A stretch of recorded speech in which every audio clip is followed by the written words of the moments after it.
Right! I forgot! Lily pulled out a white envelope from the small bag. What's this? I got this letter from Grandma. She told me to read it secretly from Michael. I received the letter from Lily. Just then, my sister came to pick up Lily, so I handed her over. After seeing Lily off, I looked inside the letter. I casually read through it and was shocked. What? No way! There, something unbelievable was written. I hurried back to Michael. As soon as I returned, Michael spoke in a whiny voice. Hey, Emma. I'm thirsty. Wake me up and get me some juice or something. Ignoring Michael's words, I quickly flipped the blanket and reached for his pants. Huh? Emma? Michael looked confused, but without hesitation, I took off his pants. What are you doing all of a sudden? Michael yelled and hurriedly pulled up his pants. I sighed at the reality unfolding before me. It seems Mom's prediction was right. Hey! What do you want? Suddenly taking off someone's pants? Taking advantage of me being unable to move, isn't that terrible? Michael looked up at me, puzzled. True, it was wrong to undress him without saying anything. But otherwise, I would never have confirmed it. I am Emma, 32 years old. After graduating from college, I joined this company and it's been 10 years. With this length of service, my income has stabilized, and I have been entrusted with various tasks at work. To my own credit, I've been living very fulfilling days, but amidst this, there was a source of worry. It was about my husband, Michael, to whom I've been married for 5 years. I met Michael at a friend's wedding. We happened to be at the same table. Man, weddings are wonderful, aren't they? Really, they both look so happy. We didn't talk much, but I was impressed by Michael, who joyfully celebrated the bride and groom as if it were his own happiness. Later, through a friend, Michael approached me, and our relationship started smoothly. I want to marry you. After receiving a straightforward proposal from Michael, we got married. The surprising part came after that. What? You've been divorced before? And you have a child? Yeah. And I'm being pressed by my ex-wife for child support. It's somewhat amazing that someone with a divorce history could celebrate others' weddings so genuinely. Child support, right? Just pay it. It's your responsibility as a dad. No, the thing is, I don't have any money left this month. What? I had a vague idea that Michael's income wasn't great. But I never thought I'd be paying child support for a child I didn't know with my salary. Maybe I rushed into marriage. I didn't regret marrying him. But that was my honest feeling. Moreover, the real problem was that Michael was carefree about money and didn't see this situation as a problem. I quit my job. Michael would report this casually, time and again. You quit, so what are you going to do now? It's okay. Emma's working, so we'll manage somehow. This must be what they call being dependent. He shouldn't rely on someone else's money. I wonder if it was a marriage for money. Sometimes I couldn't help but think that. But excluding the money issue, Michael wasn't a bad husband. He was a bit unconventional, but that was stimulating and interesting. I feel like eating something sweet. Want to go to the grocery store together? Now? Yeah. Suddenly saying such things on a weekday night, we would go to the grocery store just for sweets. All right. I won't sleep until I clear this game today. Okay. Sometimes I was kept up all night playing games with him on weekends. Honestly, it was hard at our age, but I think I didn't dislike Michael's spirit. That's why I couldn't leave Michael, who was irresponsible with money and couldn't keep a job. He wasn't the type to cheat, at least. Before I knew it, things had come this far. But recently, I saw something. A young woman I didn't know was sitting in the passenger seat of Michael's car. I, who had been complacent thinking he would never cheat, felt like I'd been hit from behind. Completely off guard, I was shocked by the possibility of Michael's cheating. In such a situation, I wondered whether I should confront him or investigate secretly. In the end, I asked my sister for advice. My sister, a married woman with an 8-year-old daughter, answered immediately. You should gather evidence secretly, of course. She firmly stated that there's no benefit in alerting the other party without solid evidence. As my sister suggested, I focused on gathering evidence from that day on. As a result, it became clear that Michael was meeting a certain woman frequently. That woman was Harper, the daughter of the doctor at Michael's private clinic. They mostly met on Thursday afternoons. It seemed they went on drive dates in Michael's car. I managed to capture them entering a hotel several times as evidence. I thought he would never cheat, at least. Our married life wasn't so bad, but it wasn't easy either. In addition to paying child support, his debts were also revealed later. Both were from before our marriage. In other words, things that should have been unrelated to me, or I should have known about before marriage. He hid these and married me.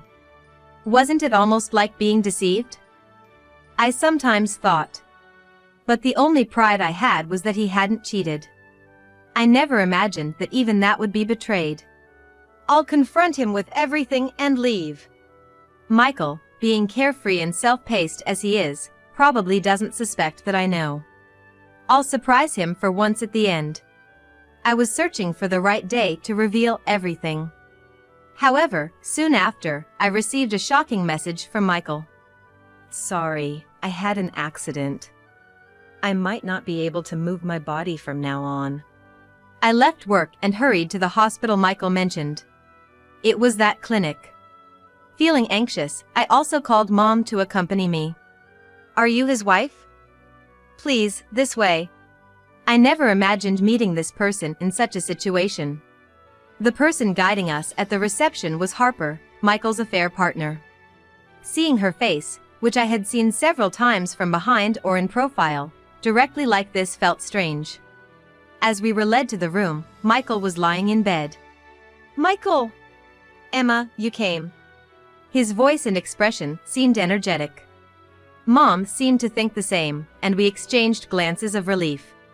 I was surprised by the call, but relieved to find his injuries seemed minor. Good, it's not as bad as I thought, I sighed in relief. But then, the words from the doctor left me speechless. Michael is likely to become hemiplegic. Hemiplegic? That means, in Michael's case, the right half of his body might not move. Is there no chance for recovery? The doctor closed his eyes as if thinking. It's difficult. Then decisively said. Before I knew it, I was crying, supported by Mom's shoulder. After calming down a bit, Michael started talking. This hospital can't accommodate me for a long stay because of the facilities. I have to go home now.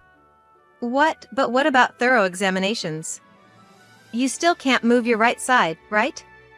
Maybe there's another cause? Yeah, well, I'm tired from the accident today, so maybe another time. I was concerned about Michael's hesitant words, but didn't want to push him. Reluctantly, I asked Mom to help me bring Michael home. After laying Michael in bed, I went to the entrance to see Mom off. Sorry for the sudden trouble today. Thank you. It's fine. But it looks like you lost the chance to tell him about the affair. Yeah. What will you do now? If Michael really becomes hemiplegic, I can't just abandon him for cheating. I'll think about it. Remember, you're the most important thing to me, Mom. She meant not to sacrifice myself for Michael. Yes, thank you. Mom seemed to want to say more, but left with a complex look on her face. The next day, my life of caring for Michael began. Although he was hemiplegic, the other side still moved, so he didn't need as much care as I thought. However, it soon became challenging to care for Michael's mental well-being, as he couldn't go outside. I'm just so bored. Surprisingly, he rarely complained about not being able to move his body. It was the boredom that troubled him more. He often called me for trivial matters, like wanting juice or having his back scratched. The tasks were minor, but the constant summoning was wearing me out.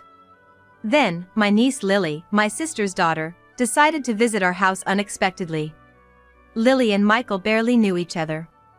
At first, I was surprised why she would visit. When I asked my sister, she replied, "Of course, it's because Emma is worried. Even Lily, who's just 8 years old, is concerned about you." "Lily, that's so sweet. I'd come too if I wasn't busy with work. Just dropping her off and picking her up is all I can manage. Mom seems busy too." "Well, at least with Lily there, Michael won't be as demanding in front of a child." My sister's prediction was spot on. While Lily was there, maybe out of male pride or shame, Michael significantly reduced how often he called for me. Thanks to that, I was able to have girl talk with Lily about school life and the latest elementary school trends. But why does enjoyable time always pass so quickly? As evening came, it was time for Lily to leave. I got a call from my sister to pick her up, and reluctantly, it was time to say goodbye to Lily. "Okay, Lily, your sister will be here soon, let's wait outside." "Okay." As we headed to the door, feeling reluctant to part, Lily suddenly remembered something. "Right! I forgot." What she pulled out of her small bag was a white envelope. "What's this?" "I got this letter from Grandma. She told me to read it secretly from Michael." "From Mom?" "Thank you." I received the letter from Lily. Just then, my sister arrived to pick her up, so I handed Lily over to her. After seeing Lily off, I looked inside the letter. Not sent by mail, but handed over through Lily, it was meticulously planned. What could be written in it? I casually read through it and was shocked. "What? No way!" There, something unbelievable was written. But Mom would never lie about such things. "If this is true, I have to check it." In a hurry, I went back to Michael.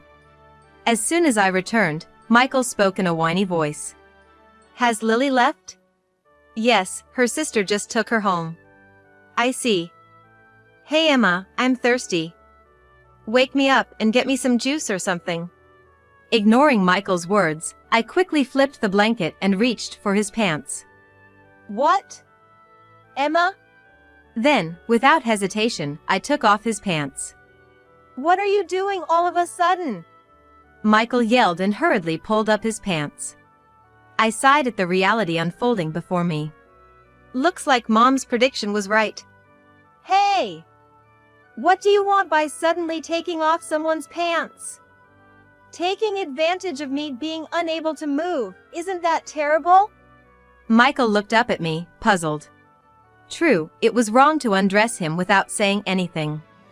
But otherwise, I would never have confirmed it. "Hey, are you listening?" Michael raised his voice again as I remained silent. "Seriously. This makes me anxious about the future. Maybe I should consider a divorce?" I spoke out what Michael was about to say, and he looked at me in surprise. "What?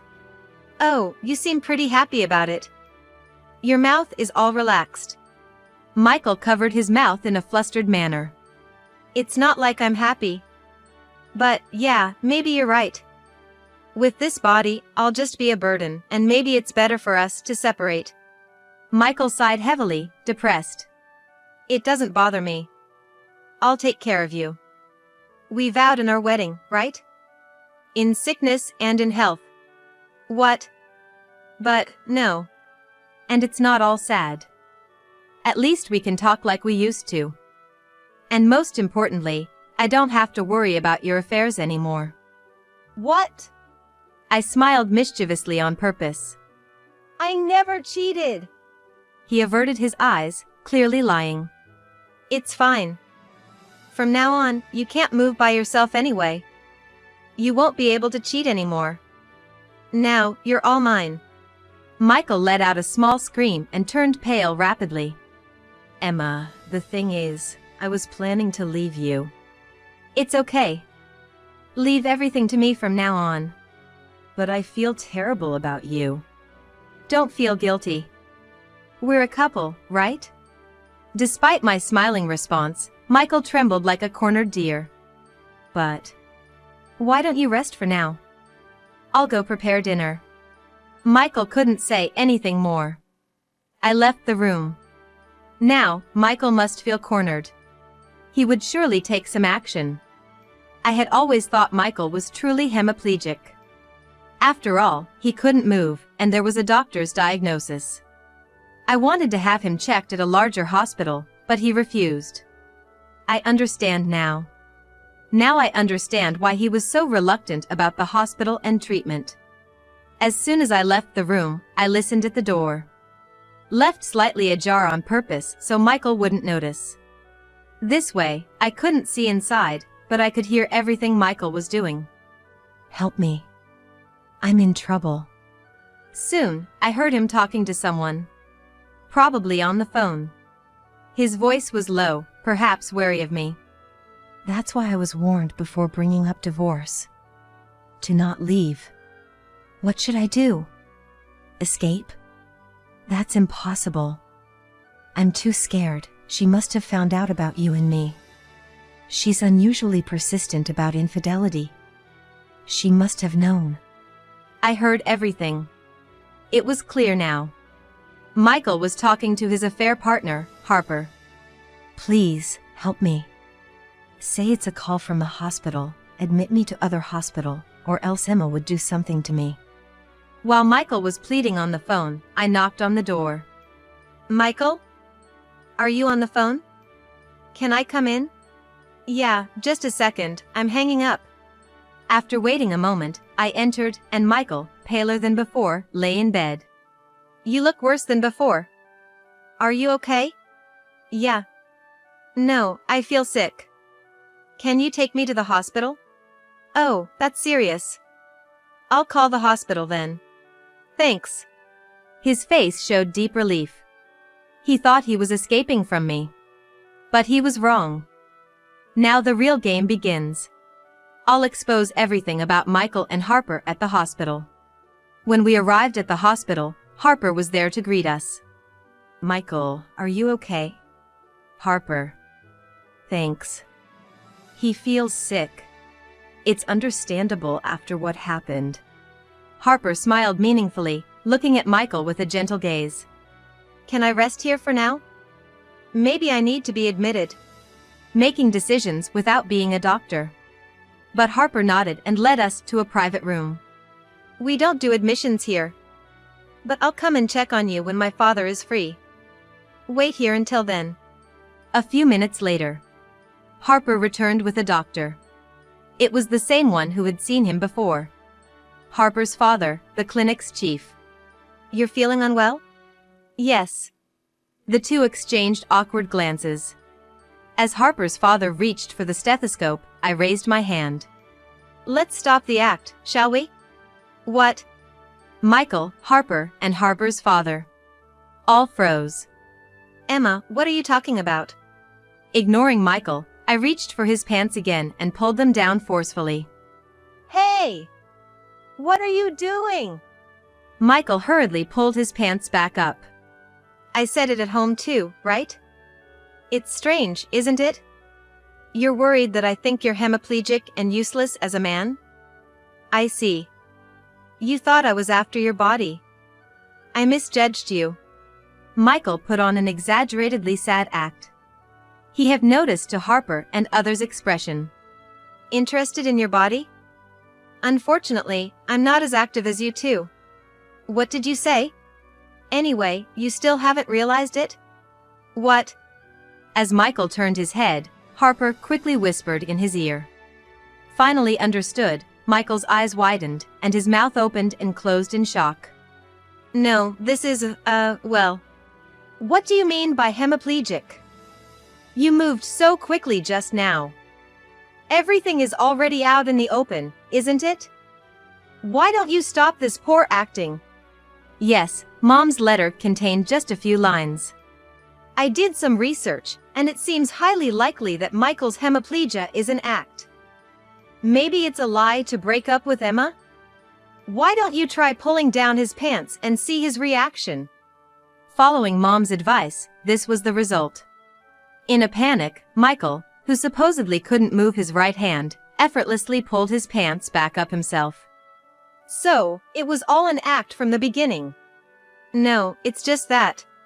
Explain everything. Sweating, Michael complied. On the day of the accident, Harper was the one sitting next to Michael in the car. They were in the midst of an affair. The injuries were minor for both of us, but the car was badly damaged. I thought if the police contacted you, you'd find out. So I thought maybe if I pretended to be more seriously hurt, I could cover it up. All I could do was sigh in disbelief. And you thought you could keep up such a ridiculous lie forever? No, I mean, Or did you just want to cover up the affair that badly? It's not like that. Before Michael could answer, Harper interrupted. Michael just wanted to break up with you without hurting you. After all, how miserable would you feel knowing he had an accident with his mistress during a drive? So he even lied about being hemiplegic to make the breakup smooth. Smooth? How? He's a fool for cheating on his wife with someone so much younger than him. Stop talking like that. We are seriously in love. Harper was assertive, but Michael behind her seemed anxious, realizing his big lie had been exposed. Is that so? Then I wish you had been more upfront about it, without these petty tricks. Right, Harper's father? Harper's father shook his shoulders. His forehead was even sweatier than Michael's. Ah, well. The moment I realized the hemiplegia was a lie, I had a lot I wanted to say to you. To me? What would that be? Harper's father looked strained. Perhaps as a father, he couldn't abandon his daughter.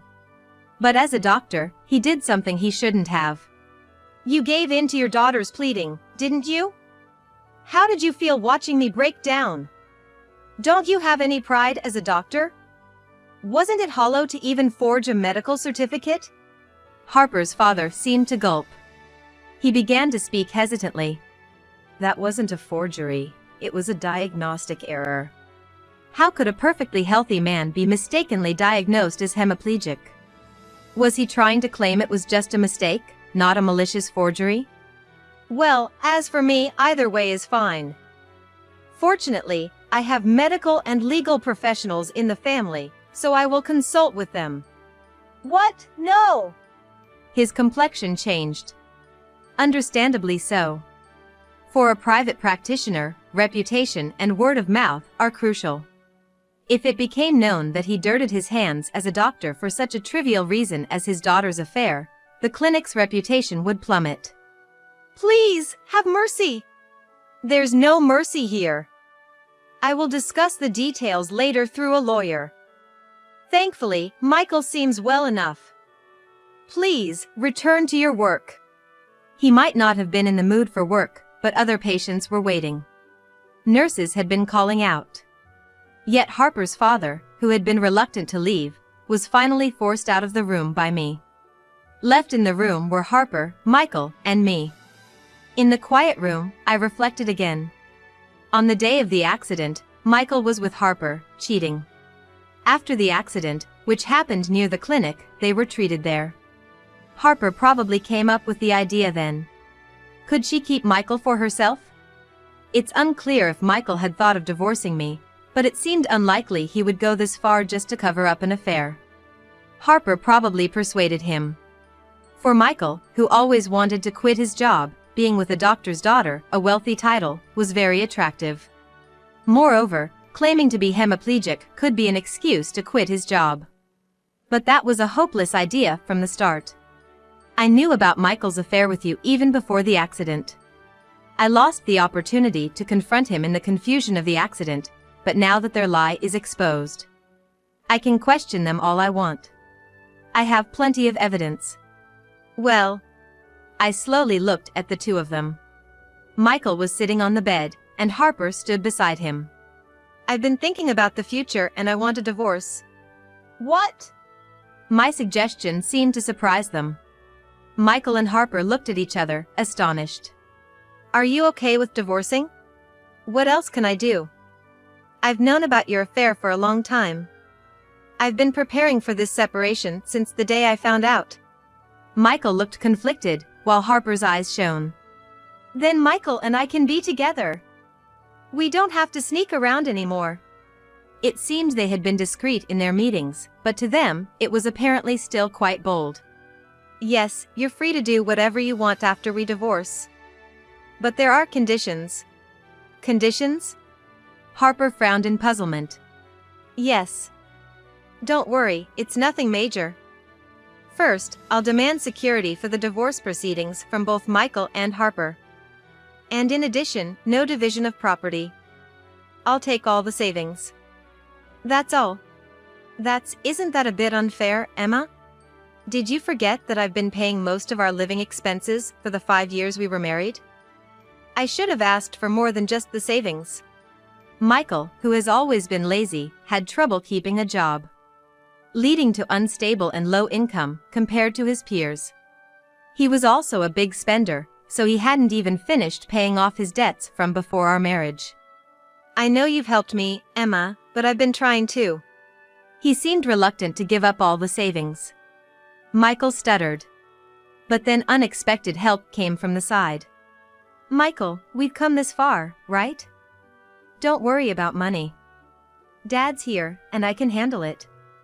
Besides, I just want us to be able to love each other openly. Harper. Love is all we need. In front of his still wife, they both seemed too comfortable with each other. And what did Harper see in this man? Despite many questions, Harper's intervention resolved the conversation. I'll leave the divorce application and the security for the divorce proceedings to my lawyer. I'll send your belongings to Harper's house. I don't think we need to see each other anymore. All right, then. Goodbye. Take care. They seemed to already consider themselves a couple, standing close together. I remembered something I had forgotten to say. Oh, right. Don't forget to deposit the child support. And try to at least pay the interest on your debts. Harper looked sharply at Michael standing beside her. Child support? Debt? What are you talking about? Didn't you know? He has a child with his ex-wife. And don't misunderstand, I didn't steal him from his ex-wife. Michael was already divorced when we met. Harper, a bit irritated. What debt? Asked. It's from before we were married. I don't know what it was for. How much? About $30,000, I think. I smiled as I told her, and Harper's face drained of color. That's understandable.